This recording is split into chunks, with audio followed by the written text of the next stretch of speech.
Alright, for this one we're going to take a look at the gripper rod center. There are some symmetric components to this, these little wings on the end.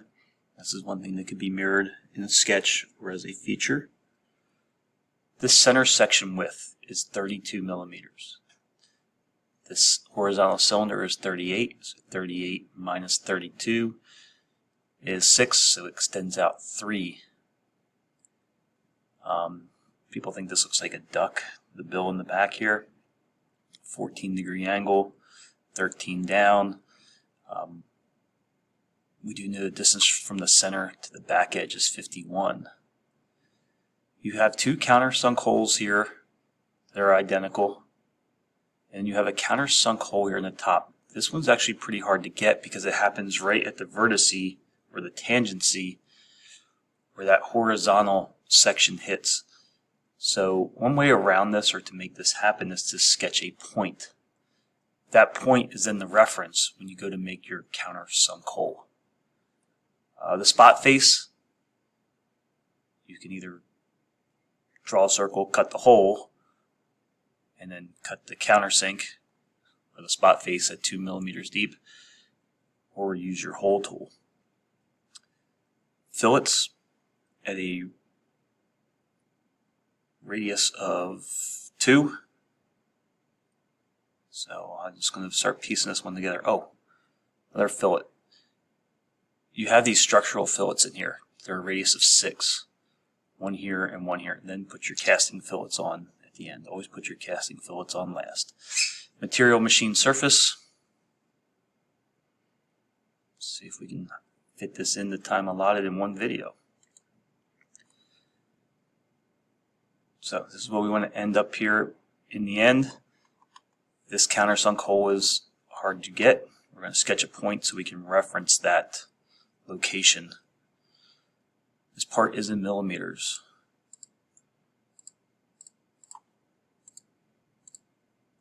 Personally, I would start with the body, like the center section.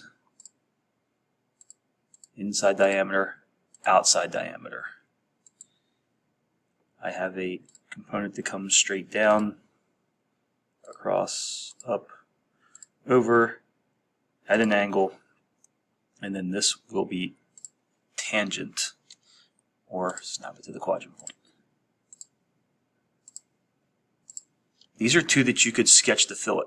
I am awful with sketching fillets. It's not a tool that I use very often, but I could sketch these fillets in right now. So let's do that. These 2 are going to be a radius of 6. Let's set all of our other dimensions. We have a outside diameter of 41, an inside bore diameter that is toleranced. 28.52 is on the smaller end.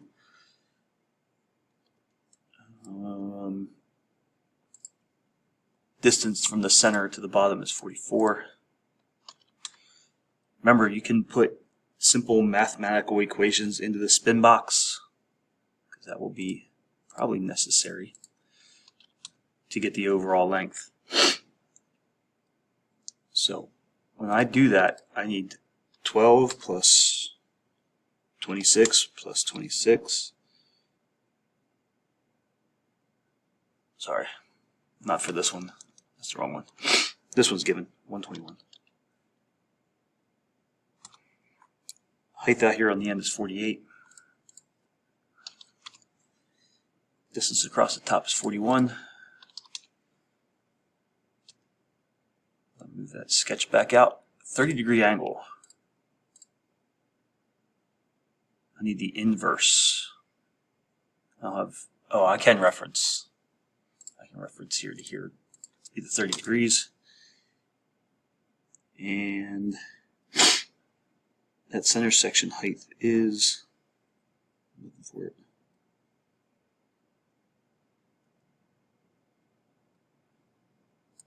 The center section height is 29. I had a little problem finding it there. 29. Our extension lines come right off here. So here's that 29 measurement.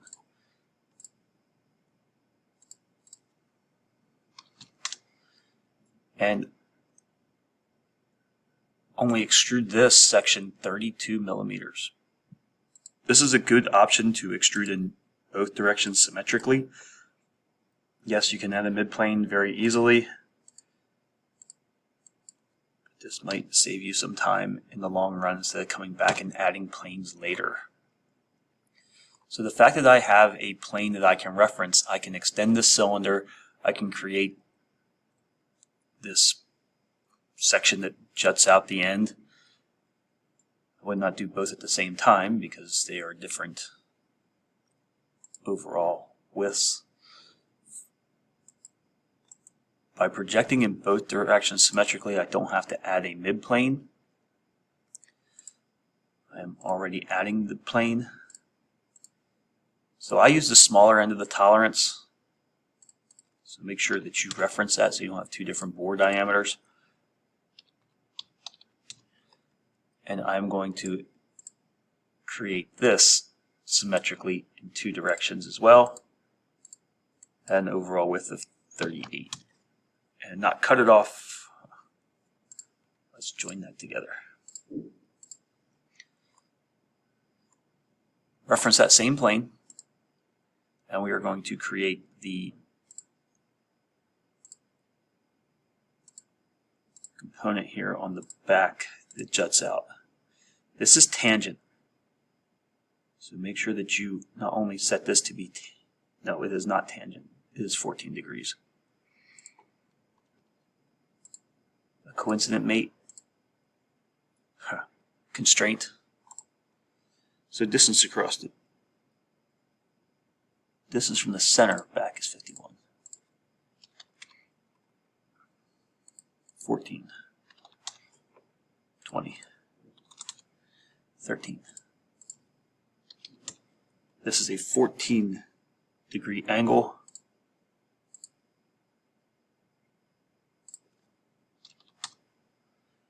And make sure that this closes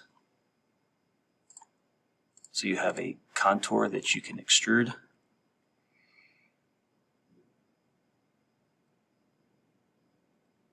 And this section is 20 millimeters wide.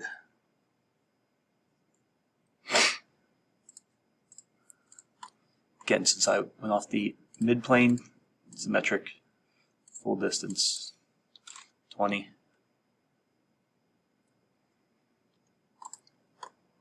Oh, what's next? How about the little wings on the side?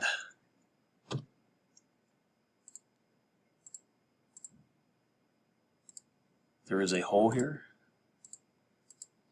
and that hole is measured from the center out, is one of our dimensions, which is 24. The diameter of the hole is 6. Now in terms of hole placement, we are 12 plus 26 to the back edge, 16.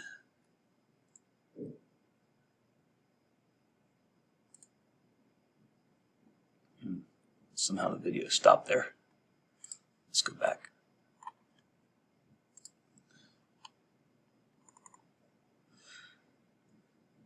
So 38 from the center of the cylinder, 26, 16, 6.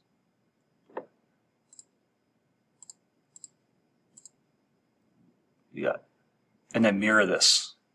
I made a line here to mirror about. And we will now extrude this. We make sure we want to join these at 16 millimeters. So there's a little lugs on the side.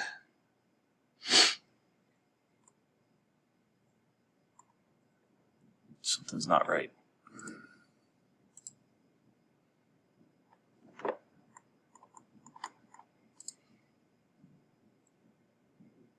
Yeah, all right.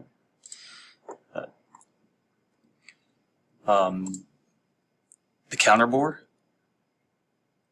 probably be easier just to cut the circle since it's only one. This is 38 to the center.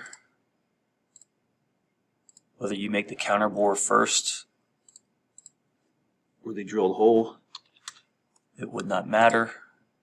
They are concentric. We are creating that spot face at a depth of 2 millimeters, and we are going with a 25 millimeter spot face.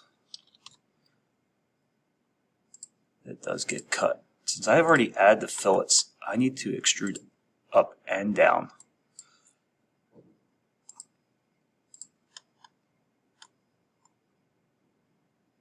But the down dimension is 2.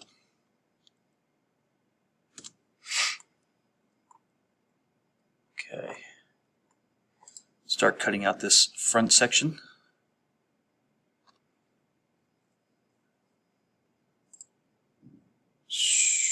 Comes in, cuts across, cuts back in. This is a profile that I want to cut out. We'll add some dimensions here. So 29, 3. This distance from here to here is 6.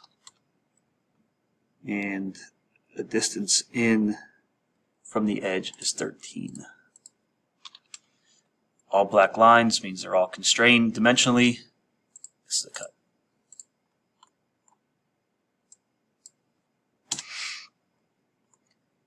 Alright. This counterboard hole that goes on the top, it doesn't know, when you go to put it on, it doesn't know whether to go to the circle or to this flat section. One option that I find viable is to sketch a point. By sketching this point, it gives me a reference when I go to create my hole. I want a countersunk hole at this point. So the depth, we don't want to go all the way through. We just want to go through this top section. So something like 10 millimeters should get you through that top section. The countersink diameter is 6. It is a 60-degree countersink. Drill point angle is not going to matter, and the diameter of the drill is 4. So that will give you reference to this top section. In terms of sketching the point, you could make this reference. You don't have to come back and put the references in with the holes. Even if I would just draw lines, I'm getting a point at each of the nodes that I can then reference. So this is 38 plus 54. Distance up from the bottom is 13 and is 22 millimeters from center to center. And we're just going to put our countersink on here. So I'm done with the sketch. The sketch is just for reference. I have 2 nodes that I can snap to. I want multiple holes. I'm going to place them on both of them. This one does go all the way through. Let's say 40 millimeters should put me all the way through easily. 9, a 82-degree countersink, and a drill diameter of 6. Both of these at the same time, I made reference points. And all we'll have to do is add some fillets, material, and machine surface.